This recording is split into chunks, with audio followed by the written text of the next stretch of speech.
Join EWTN on this special on-location presentation as the Catholic University of America and the Napa Institute present Human Ecology, integrating business and 125 years of Catholic social doctrine.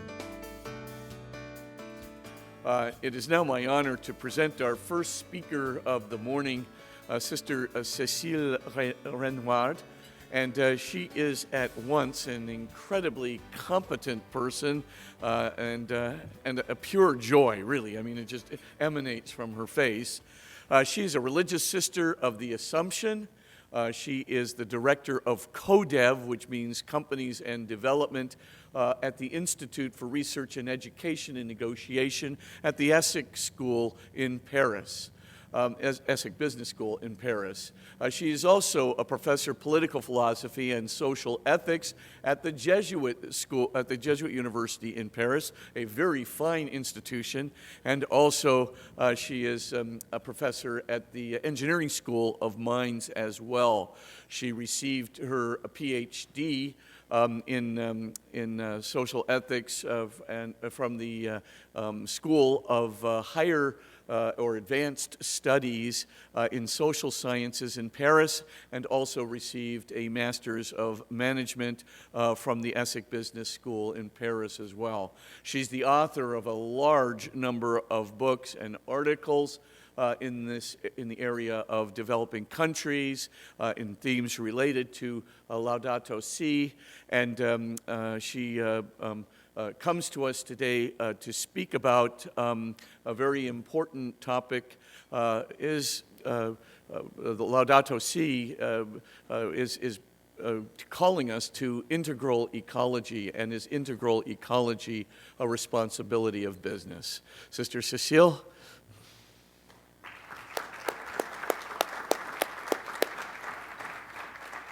Thank you very much. I'm very glad and honored to be here. And I would like to say that I will build on the work that I have performed over the past 10 years as a researcher at the Essex Business School. And we have had research agreements with several multinational corporations. For example, Total, the oil company in Nigeria, Danone, another French multinational, for projects in Indonesia and Mexico, Rio Tinto Alcan in Ghana, Michelin in India, Veolia also in India, and we have also had research agreements with NGOs and the French Development Agency. So what I'm about to discuss is inspired both by the encyclical letter and by the field work I've been conducting for the past years. And I must say that as a teacher, as a professor in different schools, I'm impressed by the fact that very often students come to me and they tell me that they find that we are not up to the global challenges that we have to face. Maybe because we lack a large and inspiring social project. So what kind of project? I'd like to begin with the image taken by the Pope. The Christian faith generates different lifestyles. They are not homogeneous, but they share a common spirit, the spirit of the gospel. Each country, and I think each company, as a society of persons, is required to find its own style. I quote the Pope, the specific way in which its members relate to one another, to other creatures, and to God. So in this regard, the image of the polyhedron developed by Pope Francis helps to mark the passage from an abstract universalist view, conception, to more concrete universals. And the Pope highlights both that the whole is greater than the parts, means we have to deal with global issues, but he also says that we must honor the uniqueness of each part. And I think that this perspective has value for businesses. Indeed, many companies today are global and multi-local at the same time. They strive to combine universal norms and values with particular situations and markets. In this regard, they have to face ecological issues. We all share a common destiny, and our global economy has to ensure our common future. which encompasses care for people and care for the planet. Yesterday, we were also speaking of this cry of the earth, and which is also related to the cry of the poor. Just one figure, according to the intended nationally determined contributions, the famous INDCs, prior to the Paris Agreement, global greenhouse gas emissions will amount to 55 gigatons of equivalent CO2 in 2030, although it should be limited to 40 gigatons if we want to respect the objective of keeping the increase in temperature well below 2 degrees by the end of the century. And the Pope takes a firm position regarding the human origin of climate change. He invites us to consider the necessary structural reforms, which involve what he calls an ecological conversion. Thus, this is an invitation to look after the quality of relations with God, with our brothers and sisters, and with our sister, Mother Earth. And the environmental issue is not only environmental, we know that it's also a social, ethical, and spiritual crisis. And I would like to focus on integral ecology as a way to discuss the role of businesses from a relational perspective. Integral ecology can be a critical tool that helps businesses make the world a better place. And the Pope takes the example of Saint Francis. He says, I believe that Saint Francis is the example par excellence of care for the vulnerable and of an integral ecology lived out joyfully and authentically.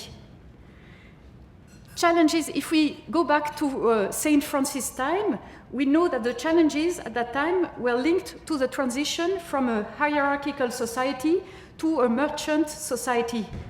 Businessmen strived to be less dependent on elites and to have more freedom to develop communal activities in different towns.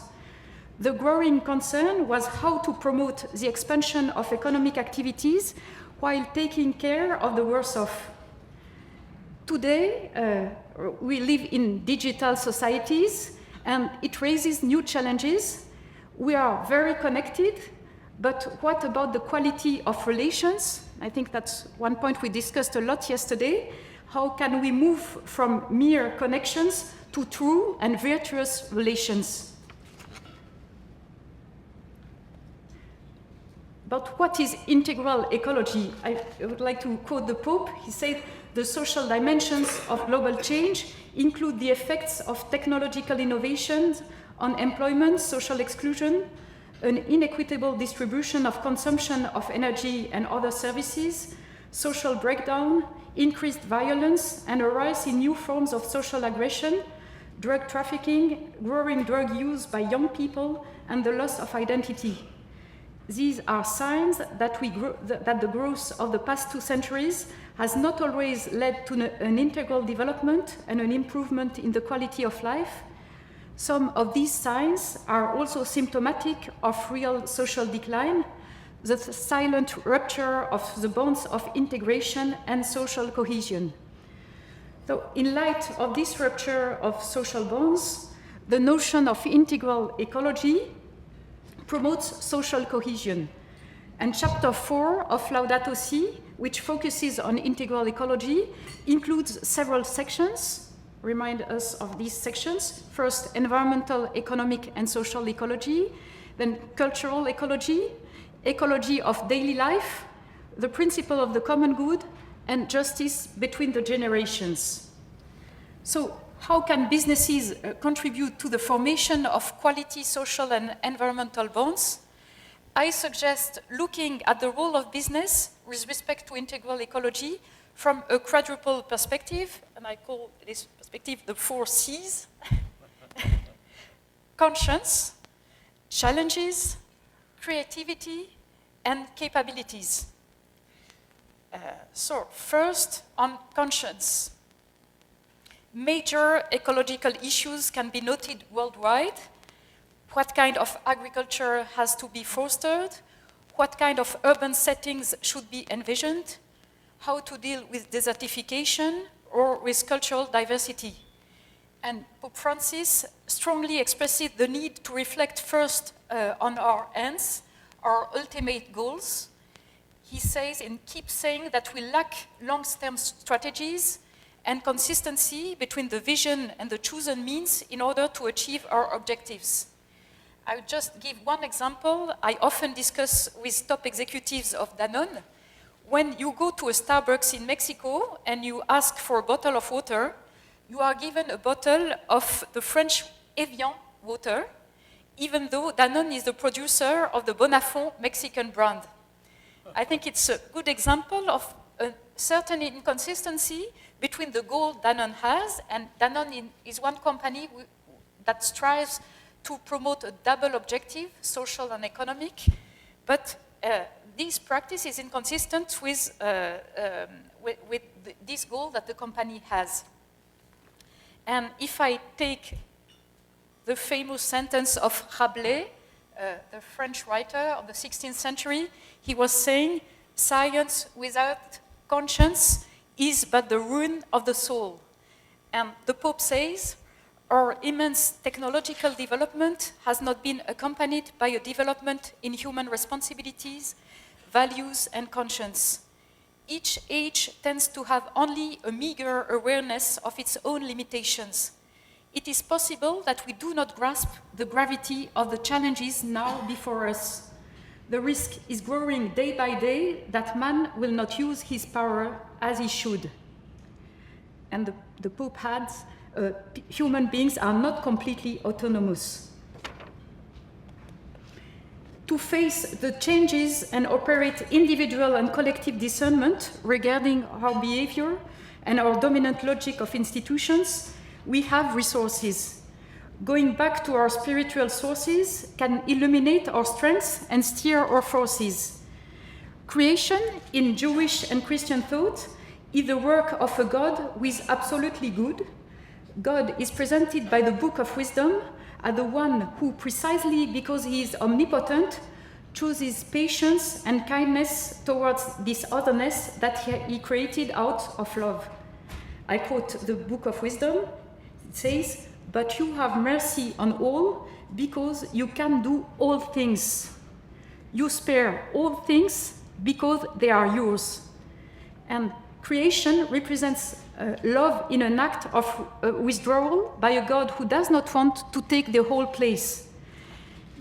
God leaves to human beings the task of continuing his work in order for them to be responsible for this house entrusted to their intelligence and abilities.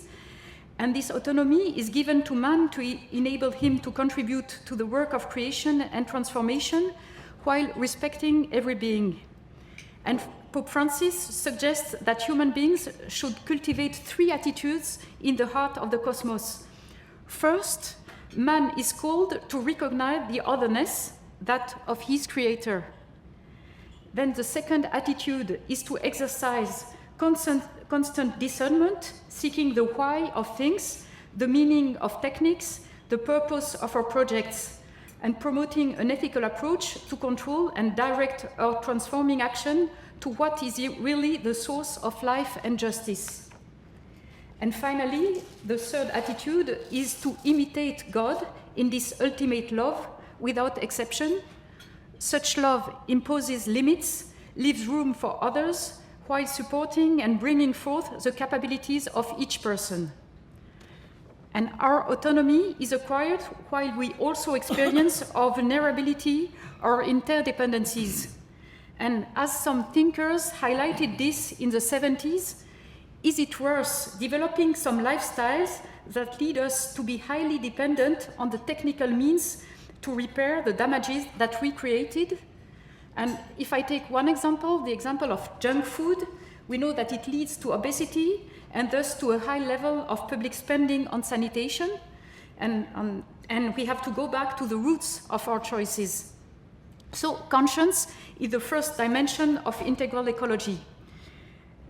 Now, current challenges for businesses. There is in the picture of gas flaring in Nigeria, where I went regularly for the past 12 years. And we know that global and local issues related to climate change are a top priority. So how do we face the huge transformation that is needed in order to change our business models so that they respect the Earth and human life on Earth?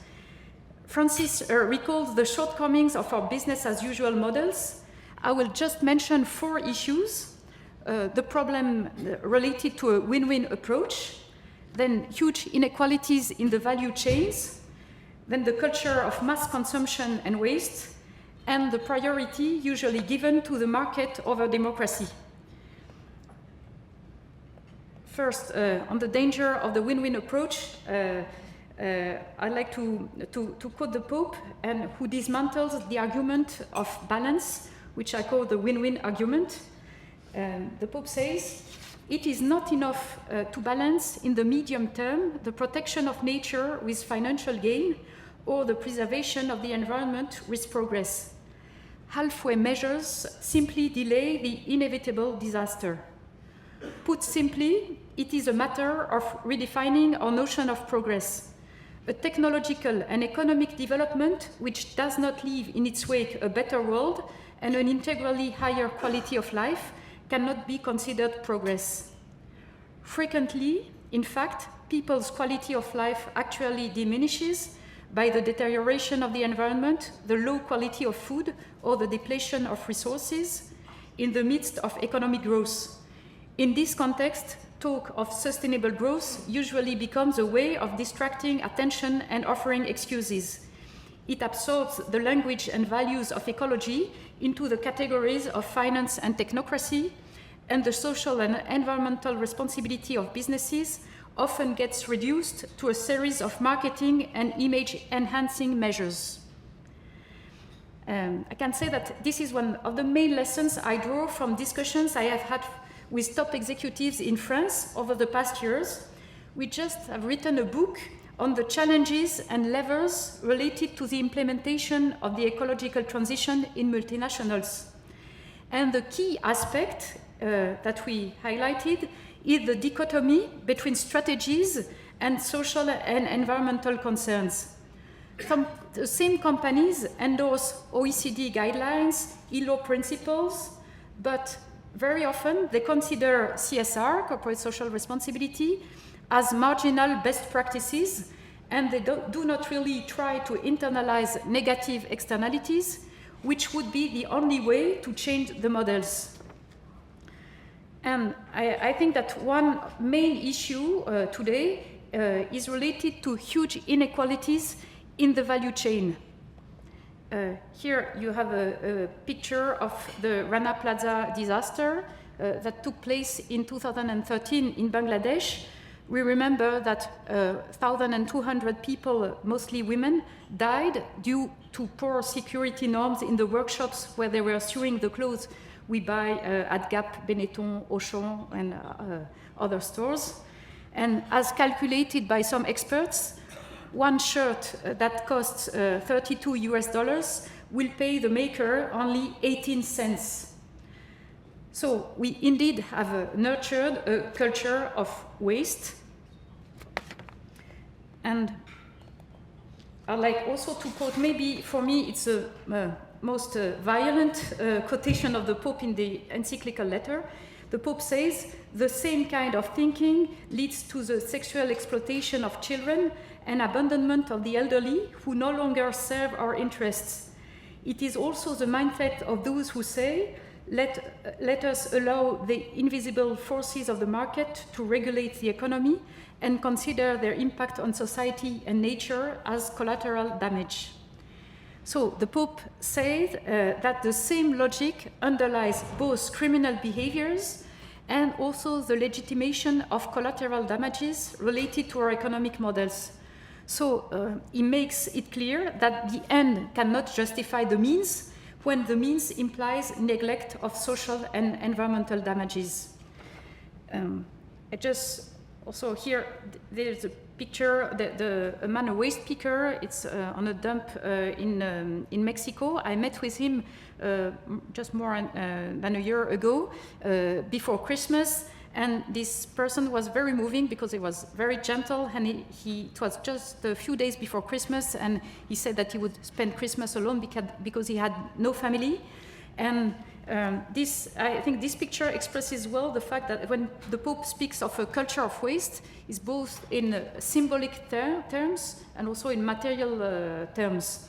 And also show this picture because this picture is related to a program we have had with Danone, and the company tries to promote better living and working conditions for some waste pickers related to the recycling value chain, and the company tries to have more recycled PET in its bottles. And so they have said that they wanted to try to foster better conditions for the waste pickers. And it's interesting because the companies realized little by little that they had to build alliances with other actors, both NGOs, but also with public authorities at different levels in order to look at structural issues. And I think it's very consistent with what the Pope says when he outlines several criteria for companies to take responsibility. For example, he said that they have to look for ways to internalize externalities. They have to perform very precise impact studies. And Pope Francis denounces the harmful effects of financial markets and encourages companies to avoid financial interests that have precedence over other factors. And the trend is indeed to let the financial test outweigh other aspects in impact measures. So being limited to a cost-benefit analysis is not sufficient to ensure the protection of people and the environment. And several numbers of Laudato Si indicate the importance of using criteria other than profitability. And it leads me to the fact that Pope promotes, in a way, democracy before the market, like another quotation, number 187 of Laudato Si.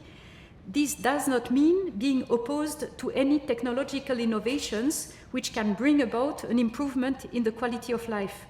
But it does mean that profit cannot be the sole criterion to be taken into account, and that when significant new information comes to light, a reassessment should be made with the involvement of all interested parties. The outcome may be a decision not to proceed with a given project, to modify it, or to consider alternative proposals. I think it's very interesting because the Pope doesn't say that we don't have to develop economic activities, of course, but he said that maybe we have to take more into account the perspective and the points of view of affected stakeholders. And that's why he highlights the role of civil society, and in different parts of Laudato Si, the Pope expresses that the role of civil society is very important in order to resist short-term agenda and to pressure the world's political and economic elites. And I put here to highlight the role of civil society and maybe also the role of women. One of the pictures I put here is a picture of women who are acting in a non-violent ways in Nigeria, and they claim some rights for them.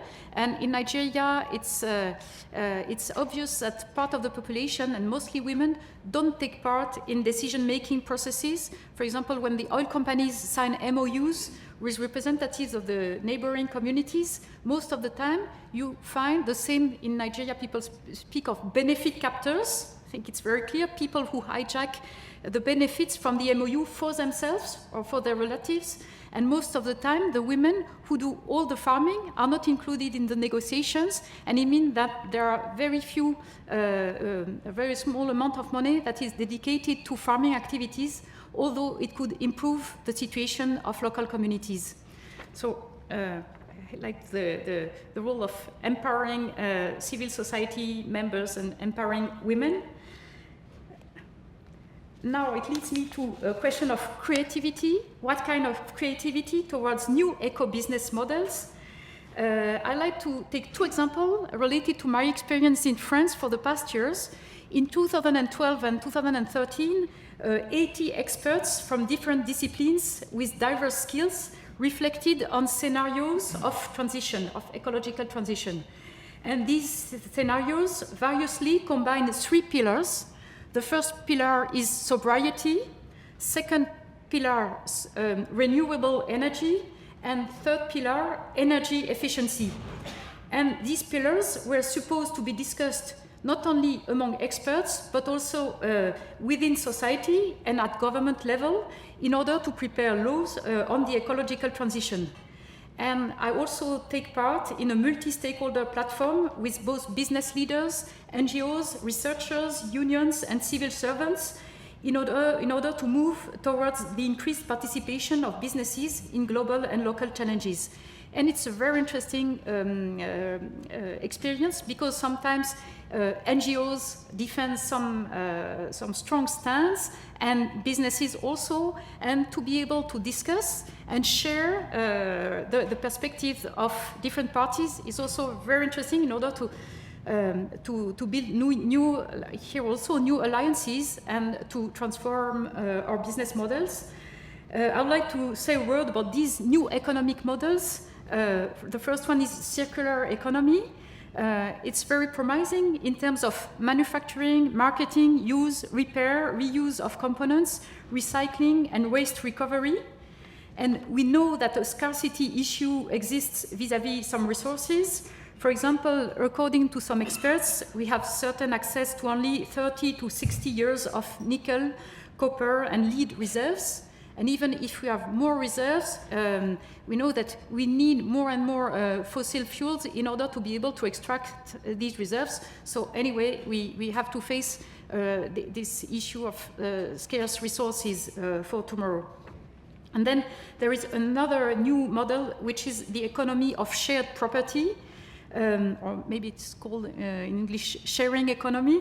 It involves moving from the possession of a good to its use for a limited period of time. So, and in these new models, the manufacturer is in charge of maintenance, recycling, and end-of-life management. So this consists in decoupling service quality and the amount of product that is dispensed. And according to McKinsey, the possible net savings of this would amount to 380 billion US dollars per year in Europe. So it's huge. And finally, collaborative economics. For example, Wikipedia is also developing, and thanks to the digital economy. And this offers both significant opportunities, but also the risk of decreased social security for workers. This means that these new business models engage huge changes in our production and consumption patterns and engage us into a discernment. And the Pope, I think that there is a very beautiful quotation of the Pope on creativity. The Pope says, "A path of productive development which is more creative and better directed could correct the present disparity between excessive technological investment in consumption and insufficient investment in resolving urgent problems facing the human family." Thank you. Thank you very, very much.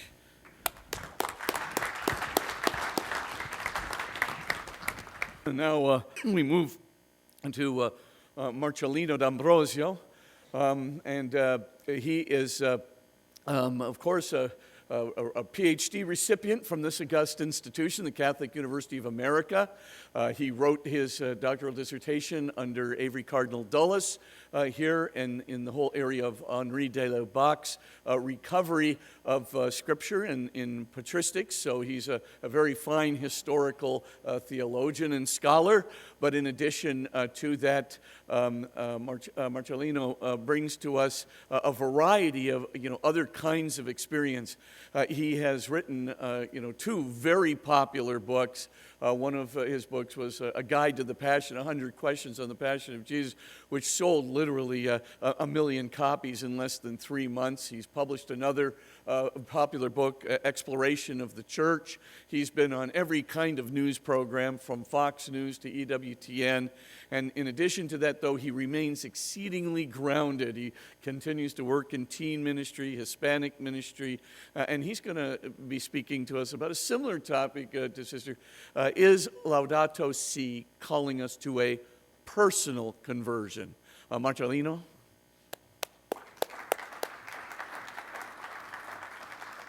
You always have to watch out for a guy who walks up to the podium with books and notes, and it reminds me of this priest retreat. The guys are all sitting there. Priests are a tough audience. you know.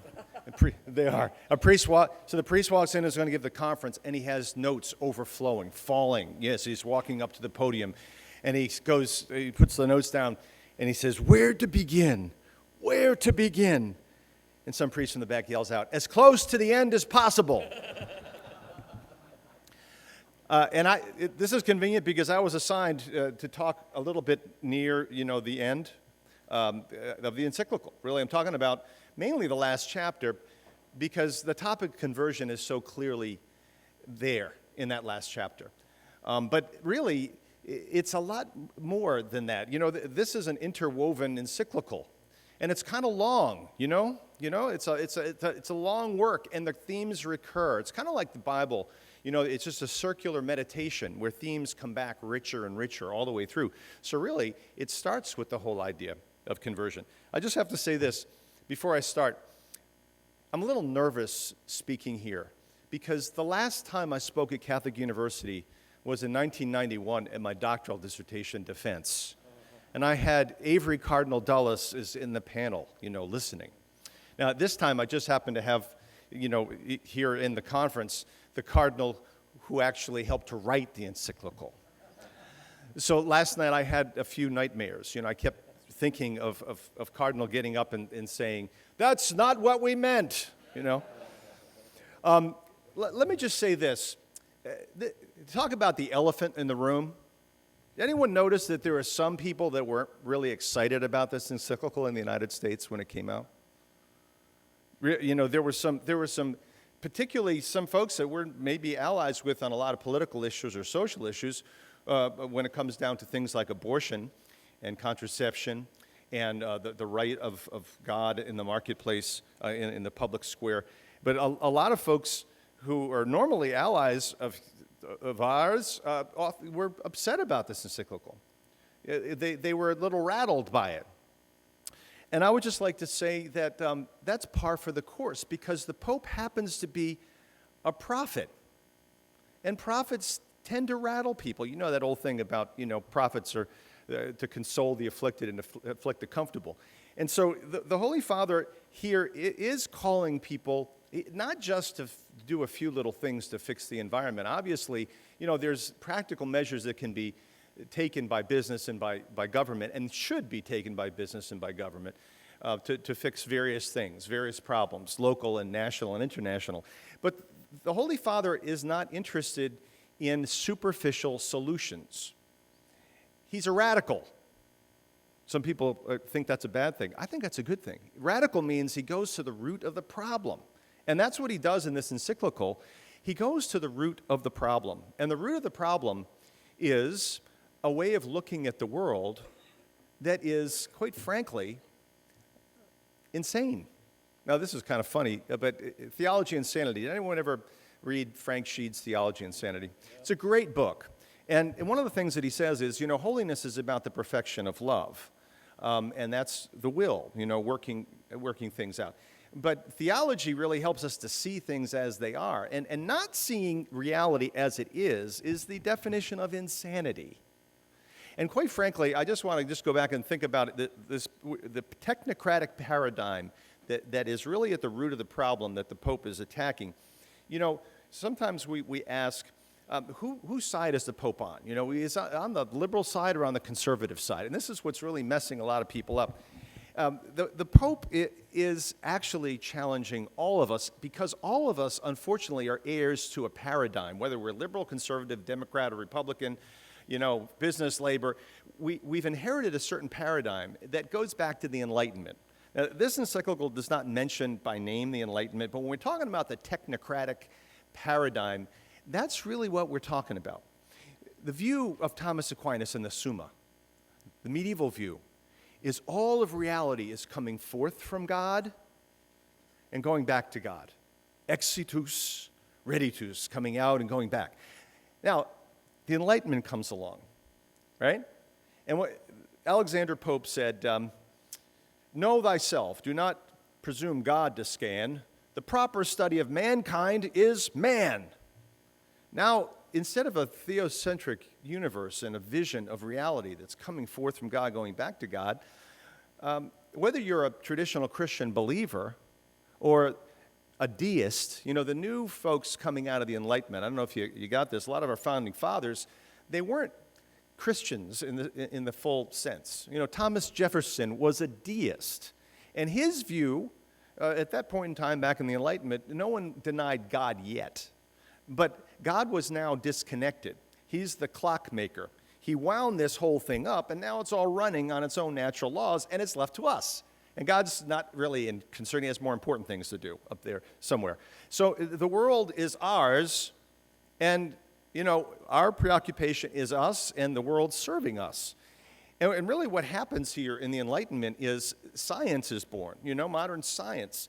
And I'm just going to say something that Rabbi Jonathan Sachs said at the Humanum conference that is so insightful and powerful. Science takes things apart to see how they work. Faith puts things together to see what they mean. And what happens in the Enlightenment, you know, is science, it's, you know, man come of age, reason, enlightenment. No, not man come of age. Man go from child to adolescent. Now, we all know what adolescents are like. I think we were all adolescents at one point in time. There's a sudden surge of hormones. There's a new sense of self-awareness. All of a sudden, there's self-preoccupation, and we're exhilarated with our newfound powers, you know? And we're very confident in ourselves. It's amazing what happens in adolescence. Well, this is what happened in the Enlightenment, really.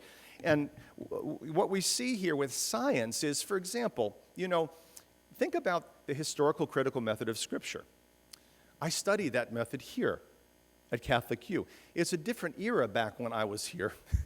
The School of Business wasn't rocking the way it's rocking right now and doing the things it's doing. You know, and the theology department was a battleground. But I'll tell you what, even though I had many wonderful professors, the air of the Enlightenment permeated the theology department. It was dry and arid. You know, Pope Benedict says, and this is quoted in this wonderful encyclical, that nowadays the deserts are growing because in our heart there's a vast desert. The Enlightenment helped to dry up our life, you know.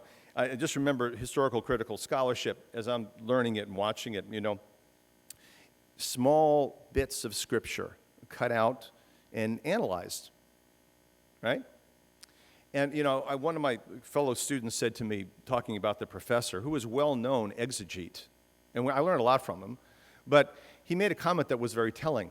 He said, I bet that guy never kisses the book of the gospel. And I thought that was a very interesting statement. When you dissect the Scriptures, it's hard to see them as the Word of God and to relate to them in that sort of a way with reverence and awe. When you cut a human body up, you're working on a cadaver, you know, it's hard to remember this is a person. When creation is analyzed, chopped up, and technology now doesn't just want to see how it works, but wants to make things work, makes engines work, you know, make business churn. When that happens, there's something that's lost. And a lot of things were gained, and we just have to understand, honestly, we're all grateful that we have electric lights in here, and we're all grateful that we have the beauty of air travel to get us back and forth to wherever we came from for this conference. I mean, there's modern medicine, there's so many phenomenal things. And I have to say, one thing that Pope Francis got me upset about in this encyclical was in number 55, where he takes a swipe at air conditioning. You know, Pope Francis, you live in Rome, and maybe air conditioning is a luxury. I live in Texas. Without air conditioning, we couldn't live. But I mean, there's a lot of wonderful things that technology has given us, but there's been an impoverishment. And that's really kind of the point is, there's been an impoverishment. And we have now a lot of debris to clean up. And what the Holy Father is saying, I think, in this encyclical, is it's time to grow past adolescence. And it's time to come to maturity. Conversion. What's the word conversion mean in the New Testament? Conversion means, it comes from the word metanoia, a change of mind. Obviously, that change of mind is supposed to issue in a change of life because it's a change of direction, and we're people who are in motion. But it starts with a change of mind, and the Holy Father is saying that we have to start with a new way of thinking. It is not enough to put Band-Aids on the ecological crisis or on the crisis of poverty. We need to see that really we have this paradigm is coloring us in two different ways. Depending on where we're coming from, we're being colored in one way or another. For believers, what has happened when it comes to this technological paradigm? The thing about a paradigm is it's not so much something you look at, it's something you look through, like glasses. You're not even aware that you have it. And living in our society, we've been steeped in it. So the Holy Father is asking us now to take the glasses off and look at the lenses a little bit and see what's going on here and analyze this situation, all right? But the problem here is this. For people who are believers, and it comes to the universe, God has his place, but it's far away. And we go and worship him in church. But when it comes to living our daily lives, this technocratic paradigm kind of rules. And we look at things in the world as objects. This is what the Enlightenment does. It reifies. It makes things into things. And that's the way we tend to look at reality and nature. So we read Genesis, and we notice Genesis 1 says, fill the earth and subdue it. So the believer who's operating in this paradigm gets into a sort of mastery of the world. Nature becomes really the environment. And although the environment isn't necessarily a bad word, it connotes a system that we can study and learn and manipulate. And so that's kind of the way we tend to think about nature, even if we're believers. All right? Now, unbelievers will take God out of the equation. It took a while, but in the 19th century, people started to think that God's a threat. Not only is he irrelevant, far off, but now he's a threat to my autonomy. So people began to take God out of the equation, and the myth, the great modern myth of the evolution of things, kind of bubbling up from the muck and the mire, and the world as being a self-enclosed system. But we're still on top of it, even though we don't say any longer that we're made in the image and likeness of God, we're still manipulating it. We're still controlling it with God out of the equation. In both situations, we got this technocratic paradigm guiding and ruling, okay? And what Pope Francis is saying in terms of a change, he's saying conversion is what's necessary. But an ecological conversion just doesn't mean simply being aware of our need to help out in the environment, making sure that we minimize some of our problems. We got to go to the root of the situation, and that is this paradigm. We need to recover an authentic Christian way of looking at the world, right? And first and foremost, we have to recover idea of man. If we don't recover an anthropology, we can't have a sound ecology. That is one of the statements of the encyclical. So what is the view of man that we need to recover? And the view of man is that man is made in the image and likeness of God with supreme dignity. And that means that every human person has equal dignity and worth that is unparalleled in creation. Now, the problem with this is that oftentimes people will say, this is a specifically Christian view, and it absolutely is, a Judeo-Christian view. This is exactly, really not the view of society, obviously, and it's not the view of, really, of Islam. But people will say, you can't bring this into the public square. And I think this is what's amazing about Pope Francis. This encyclical is addressed to everybody. It's not just addressed to the Christian community. It's addressed to all people of goodwill, like Pacem in Terris was. And so the Pope is now saying, we really can't fix the problems in the environment unless we have a conversion. And unless we really come to accept that the human person is not just it can't be explained by evolution or blind evolution. The human person in freedom and will is made in the image and likeness of God. But that human person has a nature. The human person's part of nature. And therefore, we have limits. There's a human ecology. That was a quote from that the Holy Father took from Benedict. Okay, a human ecology, and which means that we have limits that we need to respect. The Holy Father is speaking here in a way that challenges those who are manipulating human nature and feel that they have the freedom to do that. Respect for every human person at every stage of development is part of his challenge to conversion as he speaks to the world in this encyclical. Okay? He also makes clear that those who are believers and everyone else needs to recognize the equality of humanity. Every person has equal dignity, which means that, if we look at the situation in the world right now, where the vast majority of the resources are consumed by a tiny percentage of the world's population, there's something fundamentally wrong about this. So the human person, we have to recover a notion of the human person as made in the image and likeness of God, not someone who, in a Promethean way, is seeking mastery. That's mentioned here. That word mastery is a great word that explains really and nails this approach of the technocratic paradigm. And Prometheus is mentioned, it's interesting. Even Prometheus, even the Greek myths, obviously are not Christian. They understand the problem of pride. So, it's funny. Our society is not as smart as ancient paganism. There's certain limits of humanity. And that's part of the point here, and the Pope is not at all embarrassed to say this. We have a problem with pride. And the conversion that's called for here is a conversion where we accept our true role as under God, but in a certain way, we have a dignity over creation. We're not the same as all of creation in the sense that we have intellect and will. This increased capacity, says the Holy Father, gives us increased responsibility. If you knock out this idea of increased capacity, that humanity is unique, then what responsibility do we have to care for creation? And that's really the thing here that the Holy Father is saying. In a genuine Christian understanding, Genesis 1 is balanced with Genesis 2. We have two creation accounts. Genesis 2 says that man's relationship to creation is a relationship whereby we till and we keep. That's the translation as it was used in the English translation of Laudato Si.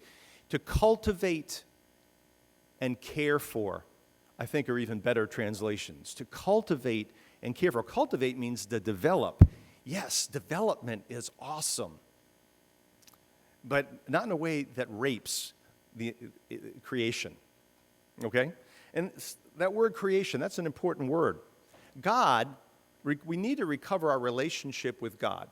It's an integral recovery of relationship, an understanding of ourself, a recovery of relationship with God as creator, and not only creator, as Father. I find it stimulating and exciting that the Holy Father insists on using this term of God as Father because it's distinctively Christian. Honestly, think about it. It's part of the distinctiveness of the Christian world, and there's been such a critique of talking about God as Father because of a recovery of the dignity of woman and the importance of elimination of the wrong kind of patriarchy. We forget what Father really means. Father, according to the Catechism, teaches us something very positive. It is an analogy. It's imperfect. God is not a male human being, but as Father, He is the transcendent and authority and origin of all things, and He cares for all things. We all know that a good father is not distant. He's not absentee. Even if we haven't had a good father, we know that. The human concept of father includes tenderness, strength and tenderness, strength and affection. So God as Father is Lord and Master, yes, but he is the one who loves and cares for us. And if we're made in His image and likeness, what does that mean towards our relationship to creation? It means that we don't rape creation, we care for it. The proper dominion means a tenderness and a care that ought to make its way into every aspect of the way in which we relate to other people, particularly the lowly, the marginalized, those on the periphery, as well as creation. And this is the thing I love about Pope Francis tying these two things together. Everything is connected. How many times does he say that? Everything is connected. So you can't talk about preserving species and at the same time destroying or experimenting on embryos. This doesn't compute. You can't talk about preserving a rainforest and neglecting the people who live there who are living on subsistence while you're enjoying air conditioning at 70 degrees all summer long. There's something wrong about this.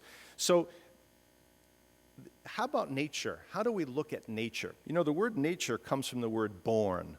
So this fits in beautifully. Nature, and we're part of it, is that which is born from God.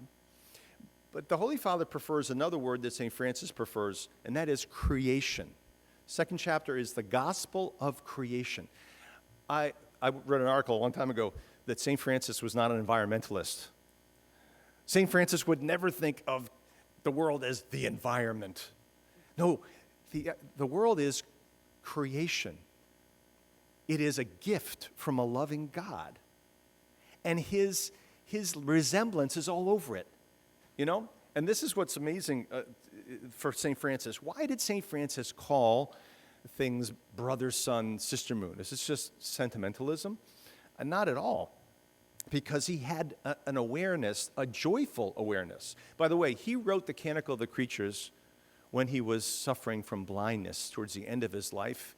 He was at San Damiano being cared for by Clare. He couldn't see at that moment what he was describing. But the thing about Francis is he's full of joy. Why is that? Because he saw himself as a son of God, and he saw all of creation as resembling the Creator. This is a nice little thing about virtue. I think it's important for us to understand that virtue is a key theme in this encyclical, and it's a key part of the solution to our problem. All right? But virtue, one of the great virtues that comes under justice is piety. This is out of date now, for sure. But piety, we think about it, first and foremost, pious is being religious. Piety comes from parents, from revering your parents, having a sense of respect for your parents and everything connected with your parents, which means your grandparents. It means your aunts and uncles. It means your cousins. It means recognizing kinship and honoring the debt you owe to your parents by honoring all connected to your parents. All right? In the Catholic faith, God is our Father. So everything connected that comes forth from Him, we see Him in it. I don't know if you've experienced this. My father first went to Italy after many, many years. He hadn't met some of our cousins over there. As the train was rolling into Naples, they came running up to the window where he was. They recognized him because of family resemblance. And they love that family resemblance. I don't know if you experience this in your family, but I look at some of our relatives and see relatives who've gone before us, who are no longer with us. And the person is very dear to me because of my respect and love for the elder, the grandfather, the uncle, my father. Well, this is a gift of the Holy Spirit. One of the 7 gifts of the Holy Spirit, piety, St. Thomas describes it as the recognition, not only the recognition, but the affection for everything having to do with our Heavenly Father. For St. Francis, this means creation. For Pope Francis, this means creation as well. If we're open to the Spirit activating this gift, we will see ourselves drawn increasingly to this sort of affection, this sort of tenderness towards all of creation. And that's really what the Pope is calling us to in terms of a conversion. It's really about critiquing this paradigm, liberating ourselves from this paradigm, and then rebuilding in ourselves virtue. Faith is an intellectual virtue whereby we see things as they really are, not like the technocratic paradigm, but as they are, creation, coming forth from God and going back to God. One of the things that Pope Francis says here is the purpose of creation is not us. The purpose of creation is to glorify Him. If you pray the office, we often do a canticle from Colossians 1. It's an evening prayer, Colossians.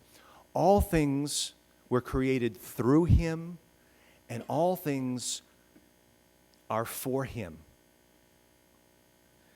All things are from him, and all things are for him, okay? Think about that next time you look at the daffodils. Notice the daffodils out here blooming all over Washington. You know, notice these things and praise him. This is what Francis did. And this is part of what the Holy Father is calling us to do.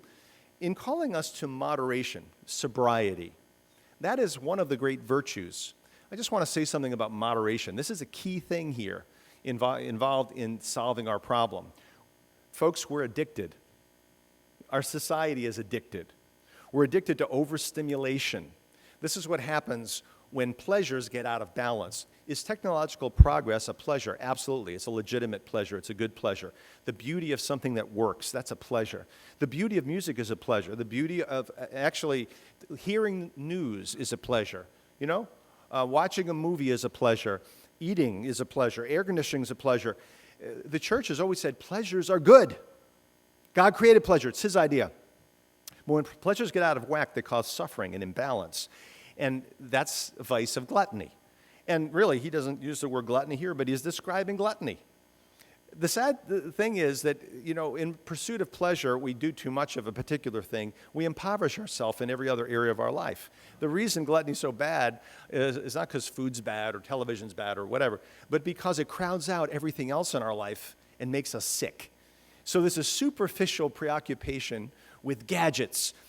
And if you ever doubt it, think about what happens next time iPhone comes out, new iPhone. Look at the people lining up. Look at Black Friday. People cutting short Thanksgiving celebration to camp out at stores and parking lots for a few bucks off an item, a consumer good. This kind of shows the frenzy, the feeding frenzy of our society. So the Pope is saying the gift of virtue is balance. Virtue brings balance and freedom. Temperance makes you strong. Tempered glass is strong because everything's in balance. So he's calling us really to build the virtue of temperance when it comes to our consumption. And when we're temperate, we can be just. We can admit that we consume too much, that our society here, you know, we're privileged people who are here. And, you know, that something must be done and we need to be part of that solution.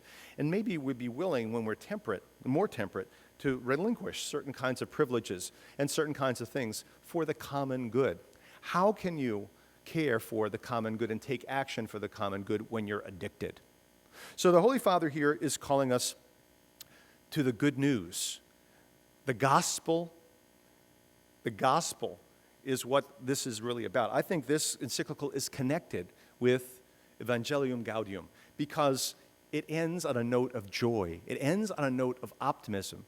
He's calling us to learn how to be contemplative, how to savor and enjoy creation by a balance, cultivating this virtue of moderation, how to see things in the beautiful way that they are, how to recognize beauty. The call of the gospel here is not in a self-denial, in a sort of self-depriving sort of way. It's a call to liberation here. So the Holy Father is calling us as we give life to others through our action, our change of lifestyle, to come to greater life ourselves. And I think that we can, in confidence, share that with our society in an unabashed way. In the public square, call everyone not only to truth, but to life and to joy. Thank you.